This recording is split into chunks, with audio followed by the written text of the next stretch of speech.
오늘도 살아계신 하나님의 은혜가 여러분들의 삶 가운데 함께 하시기를 주님의 이름으로 간절히 축원합니다. 오늘은 대강절 말씀 기도의 마지막 날입니다. 오늘 우리에게 주시는 하나님의 말씀은 마태복음 20장 29절에서 34절까지 말씀입니다. 제가 말씀을 봉독할 때 여러분도 함께 말씀을 보시기 바랍니다. 그들이 여리고에서 떠나갈 때에 큰 무리가 예수를 따르더라. 맹인 두 사람이 길가에 앉았다가 예수께서 지나가신다 함을 듣고 소리질러 이르되 주여 우리를 불쌍히 여기소서 다윗의 자손이여 하니 무리가 꾸짖어 잠잠하라 하되 더욱 소리질러 이르되 주여 우리를 불쌍히 여기소서 다윗의 자손이여 하는지라. 예수께서 머물러 서서 그들을 불러 이르시되 너희에게 무엇을 하여 주기를 원하느냐. 이르되 주여 우리의 눈 뜨기를 원하나이다. 예수께서 불쌍히 여기사 그들의 눈을 만지시니 곧 보게 되어 그들이 예수를 따르니라. 아멘. 오늘 우리가 읽은 마태복음 본문을 살펴보면 예수님께서 두 맹인의 눈을 뜨게 하신 사건을 우리가 알 수가 있습니다. 두 맹인의 눈을 고치신 이 사건은 사실 우리가 며칠 전 살펴본 마태복음 9장에도 비슷한 내용이 기록되어 있는 것을 우리가 볼 수가 있습니다. 그런데 마태복음 9장에 기록된 내용은 마태만 유일하게 기록하고 있는 사건이고, 오늘 우리가 읽은 이 사건은 마태뿐 아니라 마가와 누가도 함께 기록하고 있는 사건입니다. 그런데 오늘 본문을 마가와 누가의 기록과 비교를 해보면 차이점이 있습니다. 먼저 오늘 본문을 보면 맹인 두 사람 이렇게 나오는데, 마가와 누가는 맹인이 두 사람이 아니고 한 사람이라고 그렇게 기록을 하고 있습니다. 그리고 특별히 마가는 이 사람을 디메오의 아들 바디메오라고 그렇게 자세하게 또 소개하고 있는 것을 볼 수가 있습니다. 그렇다면 왜 마태는 맹인을 두 사람이라고 그렇게 기록을 한 것일까요? 몇 가지 이유를 찾아볼 수가 있는데, 먼저는 이 사건이 진실이라는 것을 유대인에게 증언하기 위해서 마태가 두 사람이라고 표현을 하지 않았나, 이런 생각을 해볼 수 있다는 것입니다.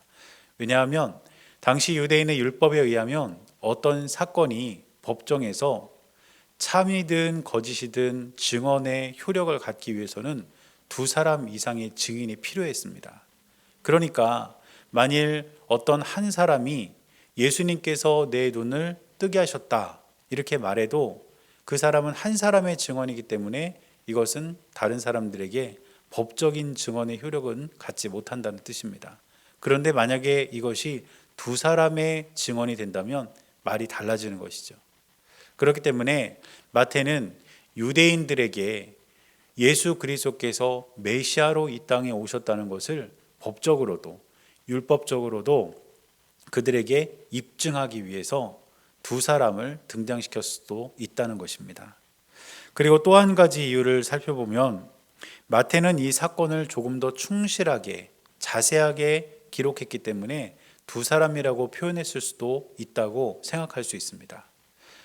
이 사건에 등장하는 사람은 두 사람이지만 마가와 누가는 이 사건에서 예수님께 이야기를 한 사람만 언급하고 있을 뿐이지 실제로 이 사건에 등장하는 사람은 두 사람이고, 마태는 이 두 사람 모두를 언급하고 있다는 것을 의미합니다.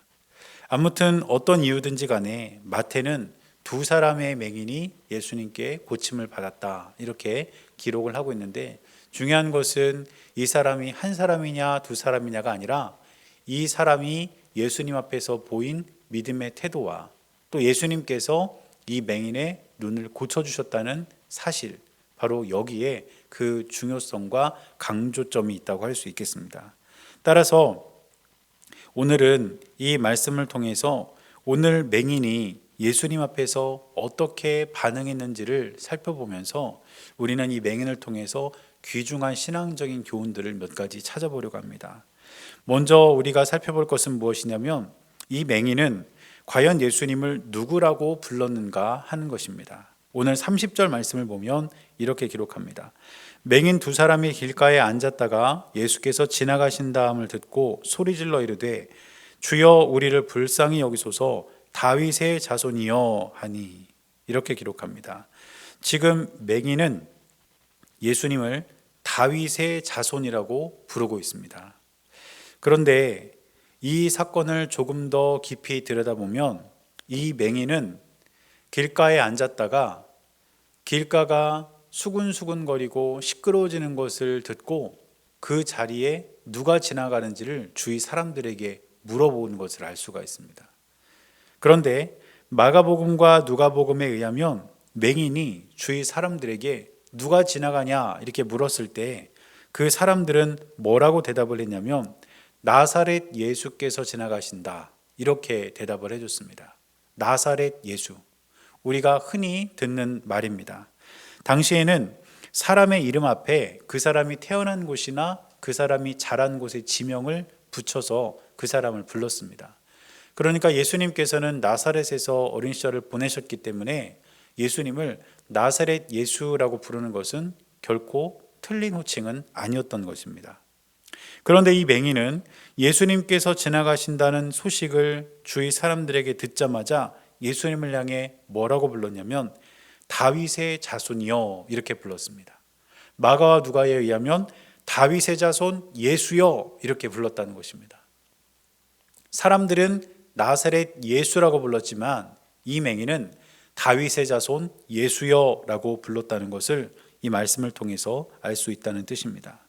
그런데 대강절 말씀 교대를 시작하면서 여러분들에게 설교 중에 말씀드렸던 것처럼 다윗의 자손이란 것, 그것은 바로 메시아를 상징하는 말입니다. 따라서 주위의 사람들은 예수님을 그저 같은 한 사람으로서, 나사렛에서 자란 한 사람으로서의 예수님의 호칭을 사용했다면 오늘 이 맹인은 예수님을 메시아로 인식하고 예수님을 불렀다는 것을 알 수가 있습니다. 사랑하는 여러분, 그렇다면 저와 여러분들은 예수님을 우리가 부를 때 어떻게 부르고 있습니까? 세상의 많은 사람은 예수님을 평범한 사람보다 조금 더 특별한 사람, 조금 더 특별한 능력을 가졌던 사람, 이 정도로만 인식합니다. 그래서 역사에서 배우는 예수님은 세계 4대 성인의 한 명으로 그렇게 배우기도 합니다. 이들에게 있어서 예수님은 오늘 이 본문에 등장하는 사람들이 부르는 것처럼 그저 나사렛 예수일 뿐입니다. 그렇지만 저와 여러분들은 예수님을 한 사람으로서의 나사렛 예수가 아니라 우리 죄를 위해 이 땅에 오신 하나님의 아들 예수, 메시아이신 예수 그리스도라고 불러야 할 줄 믿습니다. 예수님을 그저 조금 더 특별한 사람 정도로 여기는 나사렛 예수라고 부르는 사람들에게는 사실 어떤 치유도 어떤 기적도 어떤 은혜도 없습니다. 그렇지만 예수님을 이 세상을 위한 구원자 그리고 메시아로 고백하는 바로 오늘 본문의 이 맹인과 같은 사람들에게는 하나님께서 베푸시는 기적과 치유가 임한다는 사실을 잊지 마시기를 축복합니다. 그래서 저와 여러분들은 예수님을 부름에 있어서 그저 한 사람으로서의 예수님을 부르는 것이 아니라 메시아이신 예수, 우리 죄를 구원하기 위해 이 땅에 오신 하나님의 아들 예수님으로 부름으로써 우리에게 주시는 놀라운 치유와 은혜를 경험하는 귀한 역사가 저와 여러분들에게 있게 되시기를 주님의 이름으로 간절히 축원합니다. 두 번째로 살펴볼 것은 무엇이냐면 예수님께 과연 무엇을 구하는가 하는 것입니다. 조금 전에 30절 말씀을 함께 읽었는데 30절 말씀을 보면 맹인은 길가에 앉아 있었습니다. 그러면 맹인은 과연 길가에 앉아서 무엇을 하고 있었을까요? 마가복음을 보니까 이 맹인에 대해서 맹인 거지 바디메오 이렇게 표현합니다. 쉽게 말해서 이 사람은 그 길가에서 사람들에게 구걸을 하고 있었다는 것이죠. 누가는 이 사실을 조금 더 정확하게 표현합니다. 누가복음에 의하면 길가에 앉아 구걸하다가 이렇게 표현하고 있습니다. 그러니까 지금 이 맹인은 길가에 앉아서 지나가는 사람들에게 구걸을 하고 있었던 것입니다. 앞을 볼 수 없으니 일을 할 수 없고 일을 할 수 없으니 먹을 것을 구할 수도 없었습니다. 그렇기 때문에 이 맹인이 할 수 있는 일은 그저 사람들에게 구걸하는 일, 그래서 그들이 주는 돈이든 음식이든 그걸 가지고 하루하루 연명하는 것이 이 맹인이 할 수 있는 유일한 일이었습니다. 그렇다면 이 맹인에게 지금 가장 필요한 것은 무엇입니까? 하루 먹을 양식입니다. 그것이 없으면 결국 이 맹인은 굶게 되고, 그렇게 굶는 날이 계속되다 보면 결국 죽을 수밖에 없기 때문에 지금 당장 이 맹인에게 필요한 것은 하루 먹을 양식이었다는 뜻입니다. 그런데 오늘 32절을 보니까 이제 예수님께서 이 맹인에게 이렇게 말씀하셨습니다. 예수께서 머물러 서서 그들을 불러 이르시되 너희에게 무엇을 하여 주기를 원하느냐. 예수님께서는 이 맹인에게 내가 너에게 뭐 해주기를 원하니? 이렇게 물으셨다는 것이죠. 일반적인 상황이라면, 그리고 구걸하는 사람의 입장이라면 이렇게 이야기하시는 예수님에게 먹을 것을 달라고 요청하는 것이 상식이고 맞는 것입니다. 그런데 오늘 33절을 보면 이렇게 기록합니다. 이르되 주여 우리의 눈 뜨기를 원하나이다. 예수님께 대한 믿음이 없었다면, 예수님을 메시아로 인식하거나 고백하지 않았다면 어쩌면 이들은 예수님께서 무엇을 하여 주기를 원하느냐라고 물으셨을 때 그저 하루 먹을 양식을 구했을지 모릅니다. 그러나 이 맹인에게는 예수는 메시아다, 이분만이 내 눈을 뜨게 하실 수 있다, 이 믿음이 있었기 때문에 이 맹인은 예수님께 눈 뜨게 해달라는 것을 구했다는 것입니다. 사랑하는 여러분, 이들은 예수님께 세상의 가치를 구하지 않았습니다. 오히려 예수님만 하실 수 있는 일을 구했고, 이들은 예수님만 하실 수 있는 그 놀라운 일을 믿음으로 구함으로써 그것을 얻었습니다. 다름 아닌 치유를 경험하게 되었다는 것입니다. 그렇다면 지금 저와 여러분들은 예수님께 과연 무엇을 구하고 있습니까? 만일 우리가 세상적인 가치의 일만 예수님께 구하고 있다면 우리는 잘못 구하는 것입니다. 우리는 예수님만 하실 수 있는 것, 예수님이 아니면 안 되는 것, 바로 그것을 구해야 할 줄 믿습니다. 세상의 가치를 위해서 예수님께 기도할 것이 아니라 예수님만이 하실 수 있는 그 놀라운 일들을 우리가 믿음으로 구할 때에 예수님께서는 저와 여러분들에게 몸과 마음의 치유를 허락하실 것이고, 우리에게 기적도 베풀어 주실 것이고, 우리에게 은혜도 허락하실 줄 믿습니다. 그러므로 저와 여러분들은 예수님 아니면 안 되는 그 일을 믿음으로 구하는 우리 모두가 될 수 있기를 주님의 이름으로 간절히 축원합니다. 그리고 한 가지를 더 살펴보면 예수님을 언제 따라야 하는가, 바로 이것입니다. 오늘 본문에 기록된 말씀을 쭉 살펴보면 이 맹인은 행동에 있어서는 즉각적으로 반응했다는 것을 알 수가 있습니다.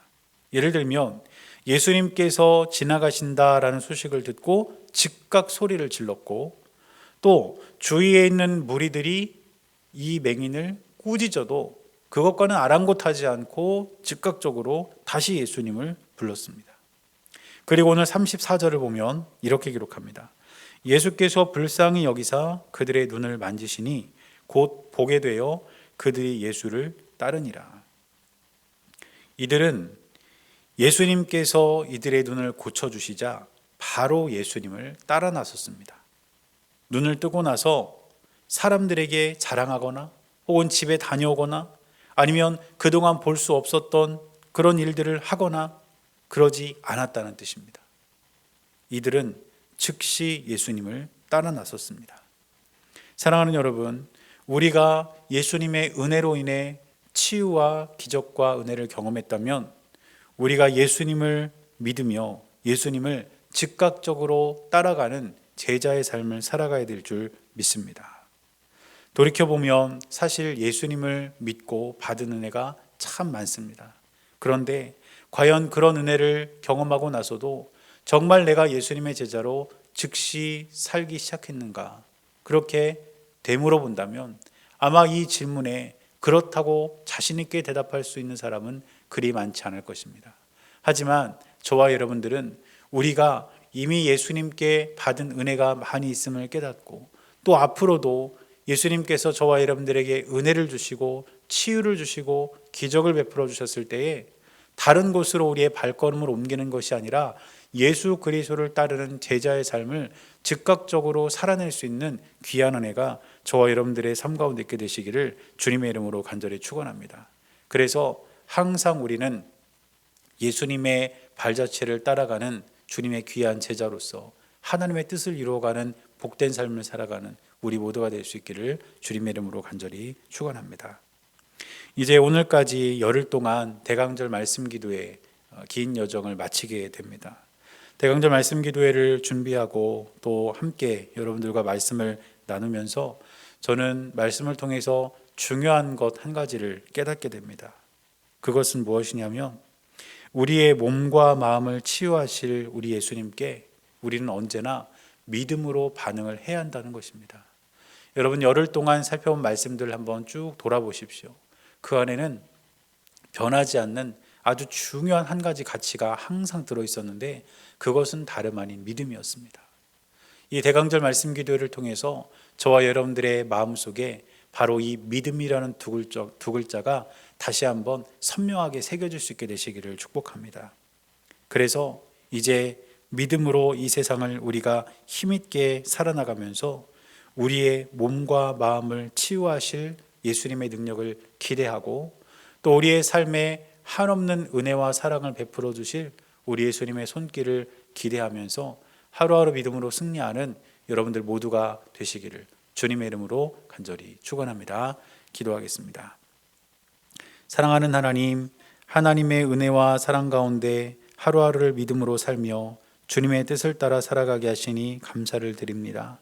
하나님, 우리가 날마다 주님의 은혜와 사랑 가운데 거할 때에 예수님을 따라 나서는 제자의 삶을 살아갈 수 있도록 인도하여 주시고 예수님을 하나님의 아들 예수 그리스도로 고백하며 예수님만이 하실 수 있는 일들을 구하며 주님께로 나아가는 주님의 귀한 자녀들이 될 수 있도록 은혜를 내려 주시옵소서.